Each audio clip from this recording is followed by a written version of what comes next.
বন্ধুরা রে, ও আল্লাহর গোলাম, পানি বর্ষা হচ্ছে, কোথায় যাব কি করব? আমার তামান গায়ে আগুন ধরে গেছে। কিস্তির থেকে টাকা তোলা, 1.5 লাখ টাকা কিস্তির লোক বাসায় এসে বসে রয়েছে ভাই। একটা নয়, দুইটা নয়, 2টা মাস পার হয়ে গেছে, কিস্তির টাকা কেন দাও না?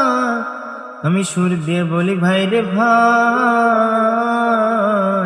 আমি টাকা পাবো কই?